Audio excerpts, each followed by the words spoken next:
Halo teman-teman, hindarilah judi dan semua bentuk judi termasuk judi online, sebab judi hanya akan membawa sengsara dan derita. Jika kalian melihat komentar spam bot seperti ini, mohon bantuannya untuk melaporkan komentar ini dengan cara seperti ini. Assalamualaikum warahmatullahi wabarakatuh. Rio Riasport kembali menyapa Anda. Oke, kita masuk ke segmen fakta di balik laga. Tentu saja pertandingan Super Big Match di pekan ke-20 antara tuan rumah Persib Bandung yang menjamu tim Persib KW1 yakni Malut United. Yang pertandingannya udah kalian saksikan semua ya. Nah, kita di sini akan coba cari tahu nih ada apa saja sih yang terjadi di balik laga kali ini. Apa saja yang menyelimuti laga kali ini dan ada kejadian apa yang terjadi di laga kali ini. Semuanya kita akan coba kulik, kita teliti, kita amati dan juga kita sama-sama mengoreksi apa yang coba ditampilkan oleh kedua pelatih di kedua kesebelasan di laga ini. Kalau ada yang kurang-kurang atau kelewat-kelewat, silahkan tambahin saja di kolom komentar. Tapi sebelumnya, kami juga ucapkan selamat datang bagi kalian semua yang baru datang dan baru gabung di channel ini. Semoga kalian berkenan dengan video yang kami tampilkan. Dan juga buat kalian semua yang sudah setia menonton channel ini dan mendukung channel ini dari awal sampai sekarang, kami ucapkan terima kasih banyak. Dan kami nggak bisa sebutin dari mana saja kalian datang, mungkin dari Sumatera, dari Pulau Jawa, dari Pulau Kalimantan, Sulawesi, Papua, atau Bali, dan dari seluruh Indonesia yang nggak bisa kami sebutkan satu persatu. Semoga saja kalian selalu sehat walafiat dan selalu tambah banyak rezekinya dan dijauhkan dari segala mara bahaya. Oke, tapi seperti biasa ya, sebelum kita bedah apa yang terjadi di laga kali ini, saya tetap mau dukungannya untuk channel ini agar terus berkembang dan bisa memberikan berita-berita informatif yang tentunya semoga saja bermanfaat untuk kita semua. Caranya masih sama nih. Cukup dengan klik subscribe aja, bagi yang belum subscribe nih, aktifkan juga notifikasi loncengnya, like, share, dan juga komen. Inilah beberapa hal yang terjadi di laga antara Persib Bandung lawan Malut United di pekan ke-20.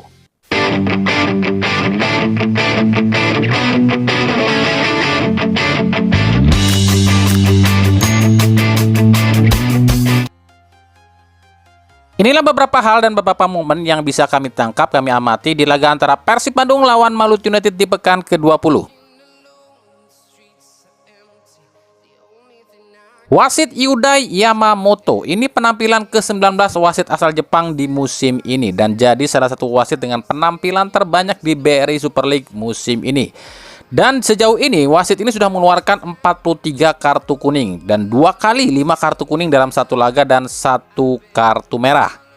Persib sendiri dengan ini udah berapa ya? Udah 3 kali dipimpin oleh wasit asal Jepang ini ya. Yakni di pekan kedua saat kalah dari Persijap Jepara dan pekan ke-8 saat menang lawan PSM Makassar. Dan artinya Persib sejauh ini jadi tim yang paling sering dipimpin oleh wasit asing.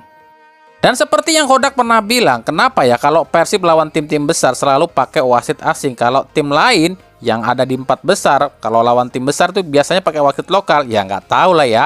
Itu paling ya, siapa lagi ya kalau nyuruh kalau bukan si Paul.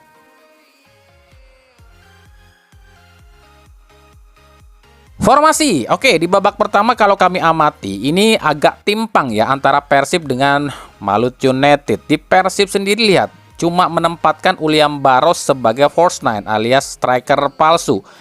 Sementara Malut United menempatkan pemain-pemain inti yang full tim. Oh ya, untuk Kakang Rudianto kenapa nggak ditampilkan sejak awal? Karena Kakang udah nggak bisa ya jadi slot U23 karena umurnya kemarin tuh udah lewat dari 23 tahun. Makanya Robby Darwis yang dipilih ya menjadi slot U23.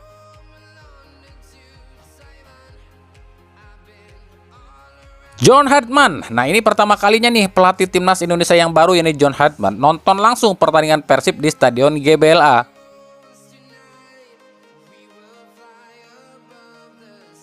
Kartu kuning Tom Haye di menit ke-21 adalah yang keempat ya yang diterima Tom Haye, yang artinya Tom Haye di laga selanjutnya di Liga lawan apa ya? Kalau lawan Borneo ditunda berarti lawan Persita ya, itu mungkin akan absen. Cek VAR di menit 32. Nah, silahkan komentar kalian. Apakah ini pelanggaran atau enggak? Karena kami mau ngomentari pun susah. Nggak bisa ngelihat angle-nya, nggak jelas sudut pandangnya ya. Kayak kalian lihat di TV lah ya. Kalau aja lebih dekat ini sudut pandangnya, mungkin kami bisa berkomentar. Jadi kami kalau ini ya, no komen lah, terserah wasit itu mah. Ya bukan apa-apa. Kalau kami nyalain, oh itu nggak pelanggaran ya gimana? Wasitnya ngomongnya pelanggaran. Kalau kami bilang pelanggaran ya kami nggak bisa ngelihat, nggak bisa ngeliat jelas itu pelanggaran atau enggak.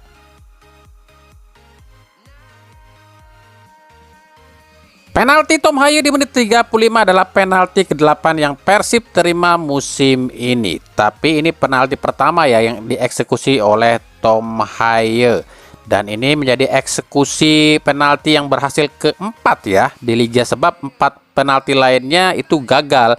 Dan ini menjadi gol kedua Tom Haye di Persib. Cuma itu yang bisa kami amati di babak pertama. Selebihnya Persib di laga ini ya karena mungkin belum puas kali ya, tetap pressing ya, tapi ya lini depan yang tumpul, sementara Malut menerapkan taktik ya defense counter. Kita masuk ke babak kedua. Ada hal unik nih di menit 64, yakni kartu kuning Tirondel Pino. Ini agak lucu juga sih, sebab sebelumnya wasit Kodai Yamamoto ngasih kartu kuning buat Tiron, tapi setelah dikoreksi ternyata Igor yang lakukan pelanggaran, dan akhirnya dianulir juga Igor yang kena kartu ya. Coba kalau wasit Indonesia, malah dua-duanya kena kartu kayaknya. Pelanggaran Gustavo Franca nih pada William Barros di menit 71. Ini keras loh, dan 2 kali lo lakukan pelanggaran, tapi lolos ya dari kartu kuning. Ini orang si botak satu ini ngotot banget loh kalau ketemu Persib.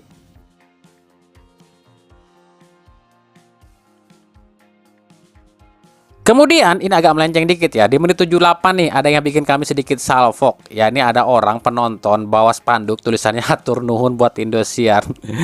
Kami apa ya? Agak malu-maluin sih ngelihatnya. Kenapa demikian? Karena kan Boboto lagi kesel nih sama Indosiar sama TV yang satu nih, gara-gara ya katanya kemarin Persib gak disiarin itu, dan yang ngakunya Rumah Sepak Bola Indonesia, tapi ternyata banyak pertandingan liga yang gak disiarin, lebih nyiarin sinetron. Kok bisa-bisanya gitu ada penonton yang ngakunya dari Persib kok bawa spanduk turun kayak gitu? Ya bisa lah, kan dia mungkin dibayar.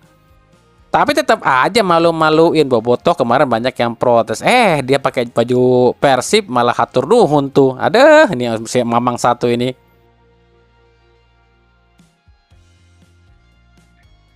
Kemudian yang kami soroti di menit 83, ini peluang yang gregetan ya kami lihatnya ya. Inilah yang kami bilang ya. Secara permainan sih udah mulai bagus, tapi ya harus apa ya? Butuh seorang pelatih yang mengasah lini depan Persib. Masa yang gini nggak gol sih? Gol Sadil Ramdhani di menit 86 adalah gol ketiga Sadil Ramdhani di Liga loh ya, di Liga musim ini. Dan Sadil akan tercatat di musim ini sebagai pemain Persib musim ini pertama ya yang mampu cetak gol tercepat, cuma 10 detik aja setelah dia dimasukkan. Dan ini jadi asis kelima Berguino musim ini.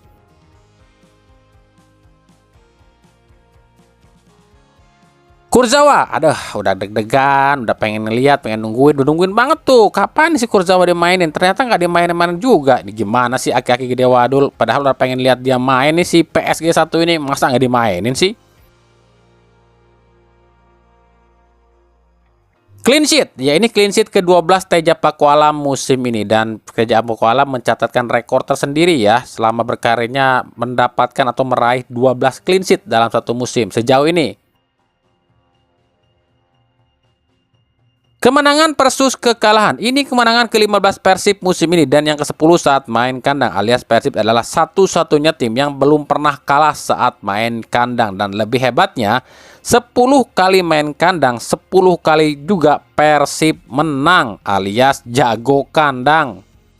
Kemenangan ini juga adalah kemenangan kedua Persib atas Malut sepanjang sejarah, dan jadi rekornya imbang ya antara Malut dan Persib, 2 kali menang dan 2 kali kalah. Dan ini mengulang sih apa yang terjadi musim kemarin, saling mengalahkan di kandang masing-masing. Tapi bagi Malut United ini kekalahan kelima ya musim ini, dan dengan kemenangan ini Persib dipastikan tetap di puncak klasemen apapun hasilnya Borneo dan Persija. Sementara Malut dengan kekalahan ini tetap tertahan di posisi 4. Man of the match. Ya, siapa buat kalian nih man of the match di laga ini? Ya, mungkin aja adalah Beckham Putra atau Tom Haye, tapi kemungkinan besar sih Tom Haye kali ya, karena mungkin dia nyetak 1 gol.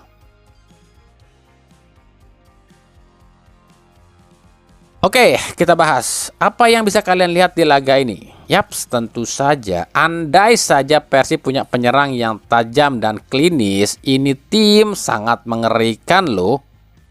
Ya gimana nggak mengerikan coba, yang dilawan Persib itu adalah tim paling subur di Super League musim ini. Tapi anehnya ketika jumpa bek-bek Persib, baik DDS, Siro, dan lain-lain, seolah kesulitan menembus benteng kokoh Persib. Ya wajar sih kenapa Persib kokoh itu, karena ini kan perwujudan dari sang pelatihnya itu sendiri, di mana Boyan Hodak itu kan dulunya adalah mantan bek tangguh timnas Kroasia. Ya tentu saja setiap tim yang dilatihnya pasti punya benteng yang sangat kokoh, tapi ya selalu itu lini depannya selalu ompong dimanapun Hodak melatih. Sementara bagi Malut United sendiri, ya kami akuin tim ini ngeri sih. Jujur kami bilang tim ini ngeri dari sisi serangan. Tapi hilangnya duo Sayuri benar-benar kerasa ya di sisi penyerangan Malut. Siro, DDS, seolah-olah apa ya, nggak ada suplai bola.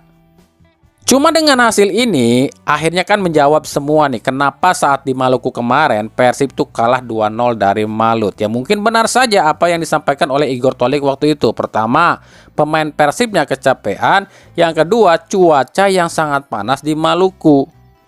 Karena di laga ini kelihatan jelas dengan faktor stamina yang sama-sama bagus, sama-sama bugar, dengan cuaca yang dingin, Persib lebih hidup tuh.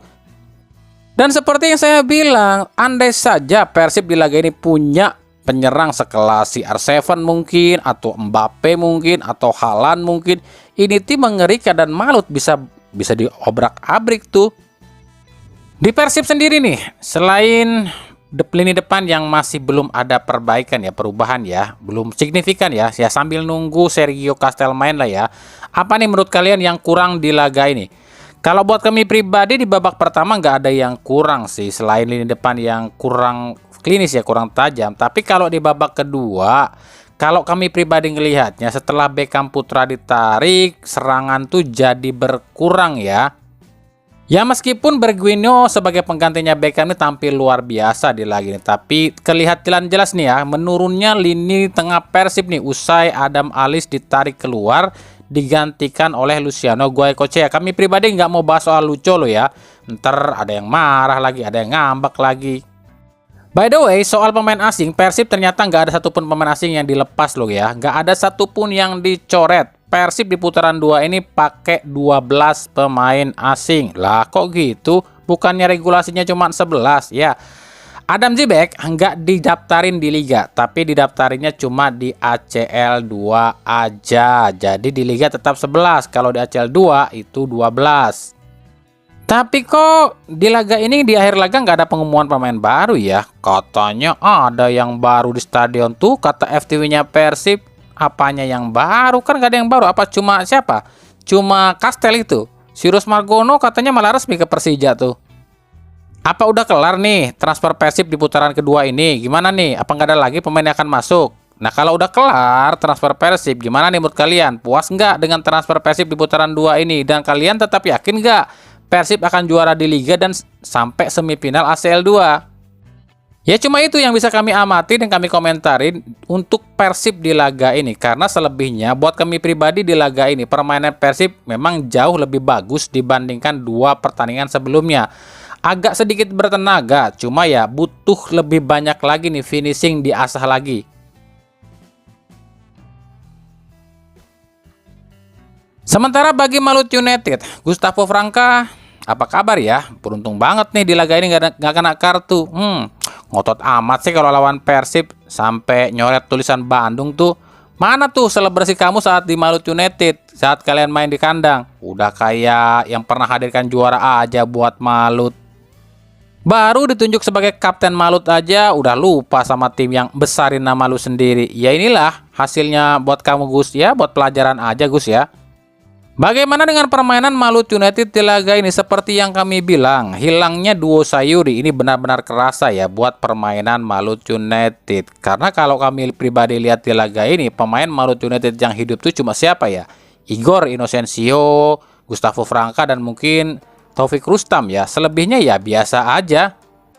DDS dan Siro bagus, berbahaya juga. Tapi ya mau gimana lagi, 2 pemain ini hatinya masih di Persib sih. Beda dengan Freds Butuan, Tyrone Delvino, Franca, dan Dimas kali ya, yang kayak udah apa ya, kayak udah lepas sama Persib tuh kayak gimana gitu sama Persib. Sebenarnya DDS, Ciro, Tyrone, Igor, dan siapapun para penyerang Malut United di laga ini. Bukan jelek loh, mereka bagus loh, determinasinya luar biasa. Cuma ya itu terhalang dengan yang namanya tembok tank bajanya milik Persib. Awalnya sih udah seneng Julio Cesar ini cedera hamstring. Lupa di Persib masih ada yang namanya Italiano.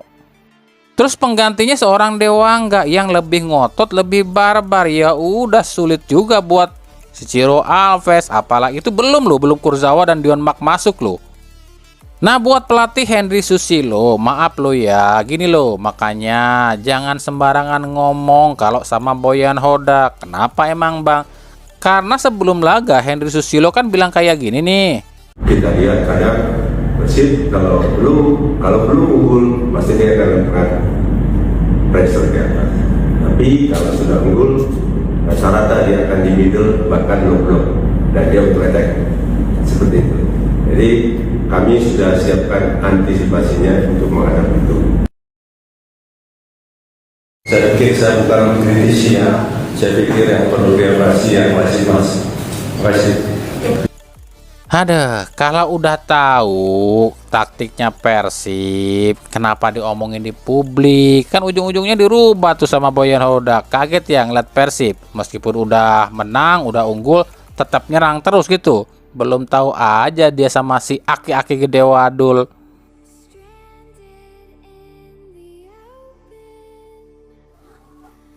Oke, itu tadi ya sedikit hal yang bisa kami amati, kami teliti, kami kulik-kulik di laga antara Persib Bandung lawan Malut United, derby Persib ya, Persib utama dengan Persib KW1. Nah, gimana menurut kalian nih? Masih ada yang ketinggalan atau enggak nih? Kalau ada yang ketinggalan atau kurang-kurang, silahkan tambahin aja di kolom komentar. Dan juga ya, apapun hasilnya di laga ini ya, kita tetap sama-sama dukung klub kebanggaan kalian masing-masing. Kita beri support aja, beri dukungan aja, nggak usah saling hujat, nggak usah saling hina, nggak usah saling ejek dan lain-lain ya. Karena inilah sepak bola. Sepak bola itu adalah alat olahraga dan alat hiburan serta pemersatu bangsa. Makanya ikuti terus berita seputar sepak bola khususnya Liga Indonesia dan pernak-perniknya hanya di channel Rio Sport. Makasih banyak ya yang udah menyaksikan video ini dan mengunjungi channel ini. Kritik dan saran tentunya selalu kami nantikan di kolom komentar atau di media sosial kami yang ada di bawah ini. Oke? Sampai jumpa di video-video kami selanjutnya. Salam sehat, salam kompak selalu dan salam olahraga. Assalamualaikum warahmatullahi wabarakatuh.